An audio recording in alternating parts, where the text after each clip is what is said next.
With 20% of New South Wales millennials saying they're going to rent for the rest of their lives, we're going to tell you how to get out of the rat race. Stay tuned.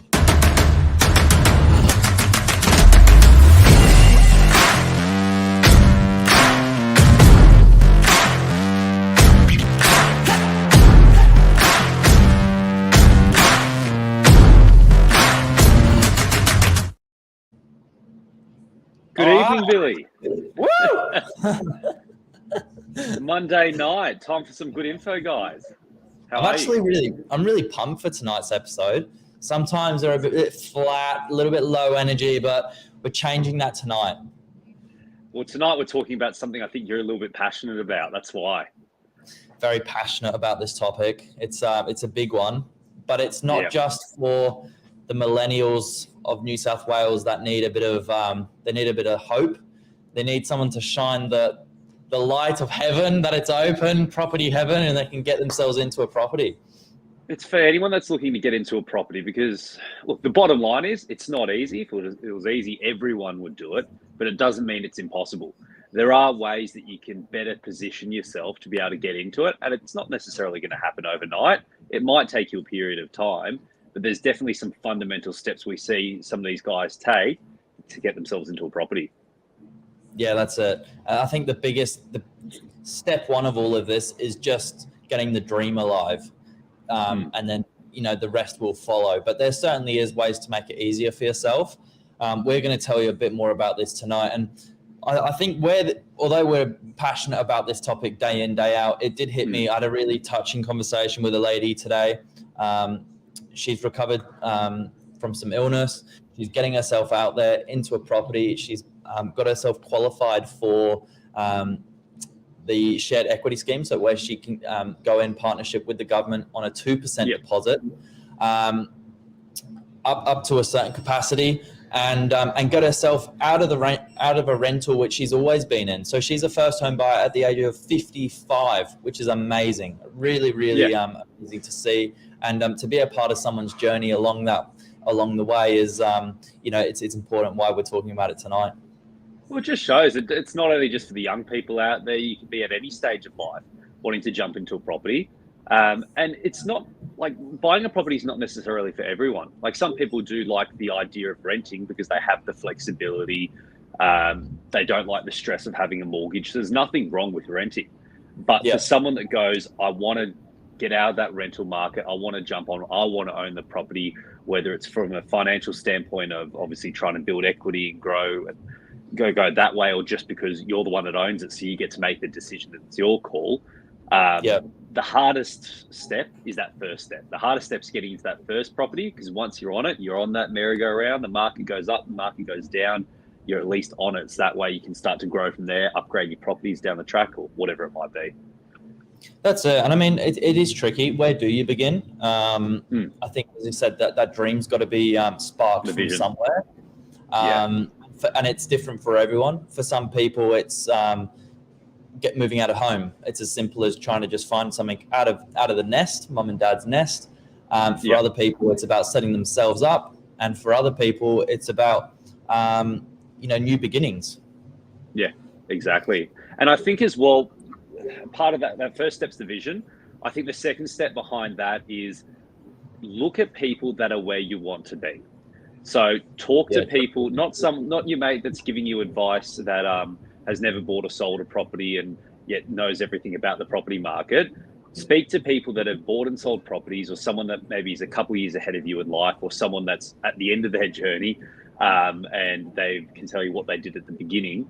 Find someone that you can sort of look up to and ask those questions, because it's not rocket science behind it. And there's sort of, I guess, success leaves clues.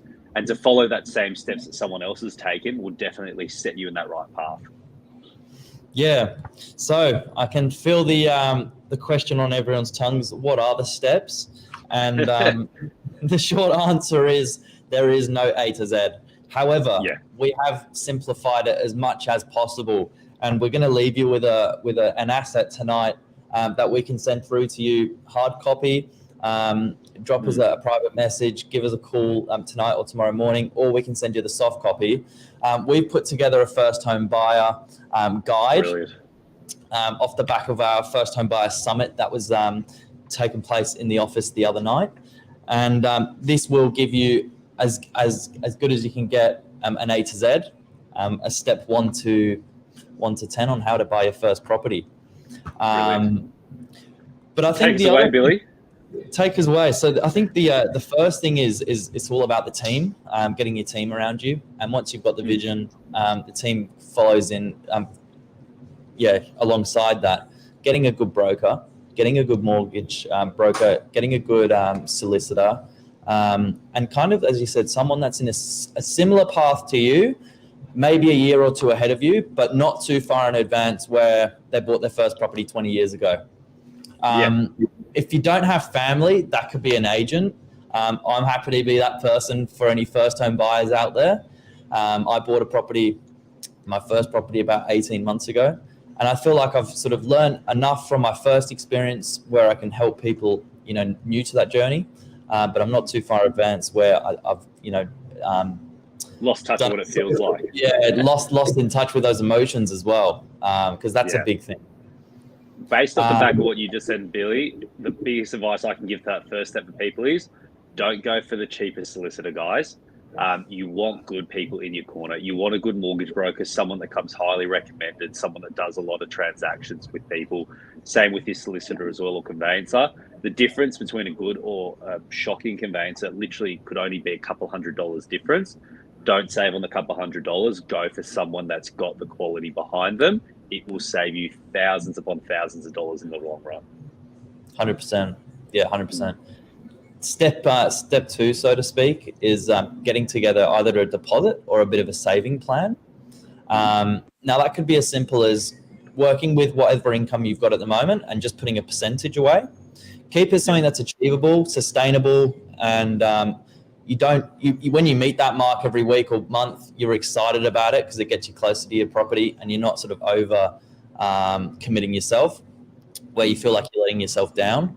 And then as soon as you've got that deposit, you're well on your way to getting your first property.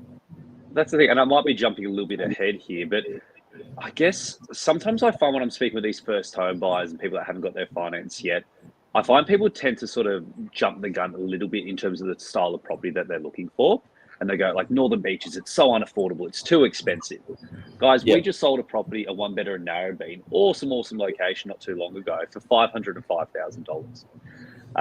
So there's still those affordable properties out there. Now, I find a lot of first-time buyers sometimes are looking like, I've got to spend $700,000, $800,000, $900,000 for your first property, and I guess they want something really luxy or something really nice as the first one, and they keep trying to save it, and the market moves away from them. For your first property, obviously everyone's in different financial situations, but for those that are really struggling to at least just get a leg up to get into the market, it doesn't have to be the most amazing property ever. You just literally have to get into something semi-decent on the Northern Beaches, full stop, because once you're in, it's so much easier then to upgrade in a couple of years' time and keep growing up. Because once you've got that property, if the market moves up, it's great, you're moving up with it. But if you spend another extra year, 2 years, 3 years saving because you want a better property, then all of a sudden you might save a bit more, but then the market moves away from you as well. So off the back of that, with saving your deposit, just, jump in that entry-level stock. I reckon it's honestly, it's money for jam just to be able to get into some of those properties. Well, here's a couple of reasons why as well. Firstly, the concessions that the governments have got on the table at the moment, they are tailored towards those entry-level price points. Take advantage of them. They're not on the table as a guarantee forever. And don't get me wrong, it does fast-track your buying timeline, your journey hugely. So you can get away with a 5% deposit if you didn't already know as a first-home buyer. You can, if you're again, there's another class of eligibility where you can go as low as 2% deposit. So talk to a mortgage broker or a professional about that. They'll be able to tell you what you can get your hands on. And then stamp duty. So usually when you're buying a property, especially if it's not your first one, you've got to put a portion of your deposit away for stamp duty. Up to $650,000 currently. It's about to change to $800,000. There will be a 100% stamp duty exemption. So that's awesome. And working backwards as well, just back to that case study with that $500,000 property. And Billy said it really well, guys, for those of you who were there on our first home buyer night. Did his lifestyle drastically change after he bought the property? And the short answer was no. Because I really like the way you put it, Billy, where let's say you're saving up for something, let's say roughly $500,000, you've got to save up 25 grand. And you've got to save up X amount per year. You've put together those savings plans to save towards that deposit. After you get that deposit, 25,000, you go buy that property. Afterwards, what happens? You've got to pay your mortgage. You keep saving the exact same way you did for the past couple of years beforehand, year, whatever it might have been, except this time, instead of that money going into the deposit, it's just going and paying off your mortgage. But guess what? You've already implemented all the principles the past 12, 24 months beforehand, and your lifestyle doesn't change at all because you've already been living it. That's right. That was brilliant. Same plan. Yeah. The other thing we get from our first home buyers is, as you said, Northern Beaches is expensive. If you're not from the Northern Beaches, buy with what you're comfortable and what you know. So buy in your area. It doesn't need to be your forever home. And I think, Michael, you touched on it off air, the rent vest model or idea. Yeah, I think it's brilliant. So let's say for example, you're someone in a position that you're a family, you've got a kid and you guys need a 2-bedroom apartment. There's no way you can go into a 1-bedder, but you can't afford a 2-bedder yet. So you're like, well, we're just stuck. We've got to rent. Instead of just doing that and going, no, we're not going to be able to buy a property, go rent a 2-bedroom apartment, go rent something that suits your family's needs. And then with your money that you'd be hopefully saving up for a deposit towards buying a property, can't afford a 2-bedder yet, that's fine. Go buy a 1-bedroom apartment. Rent out the 1-bedder, at least you're on the merry-go-round. Rent where you want to live, buy what you can afford, and at least then you're in the market. So that way, as time goes on, the property goes up in value, and we all know the story. Use the equity, go buy something else, whatever you want to do. But don't hold yourself back from it. And I think rent investing is another great strategy. Once again, speak to your financial advisor. Everyone's got different financial positions, but it's good for something, I think, for a lot of people to entertain as well, where they think, oh, I just can't afford to buy what I need to live in. Yeah. And finally, don't worry about finding a 10 out of 10 property. And what I mean by a 10 out of 10 doesn't exist. Ticks every single box. We are talking with buyers at $500,000 entry-level price points and $20 million luxury homes across Sydney's most high-end suburbs. The 10 out of 10 does not exist at whatever price point you look at. There's always something to be changed, modified to your taste, renovated, unrenovated. So our piece of advice, and I think a takeaway for tonight, is when you are looking, look for the 7 out of 10. That's what the past mark is. If you can find 7 out of 10 boxes ticked, you found your property. Correct. Work out your non-negotiables, work with those, and then you have your sort of likes column or what you want to have in the property. And if you can get a couple of those, you're never going to get all of them. You're majority of the way there.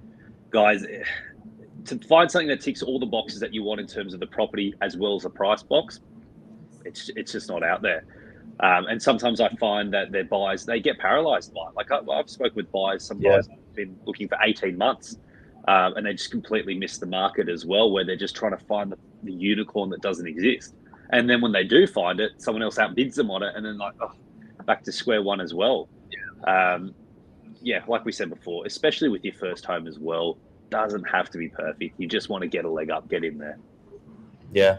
So guys, I think that's a little bit on the first home buyer, how to break the rental rat race. I hope we've given you a bit of thought tonight. This amazing asset is available. We can get it out to you. If you do have questions, reach out to anyone of the team. We'd love to help. And I think as we sign off, Michael, we need to let them know that not only have we recently sold a property in the price point, we've got one coming on, guiding 460,000 in DY. It's got parking. It's a full 1-bedroom apartment on the Northern Beaches. Exactly. So the opportunities are out there, guys. And look, everyone's journey is different. So all the stuff we ran through tonight, some of it's going to appeal to some people, other people it's not going to work for. But hopefully it sort of stimulated your thinking and got you thinking outside the box in terms of how can you make it happen. Because like Billy said, step one, you got to have the vision, you got to have the dream. Once you start with that, it's amazing how things start to come together. Thanks, guys. Have a good night. Awesome. And thanks, Billy. And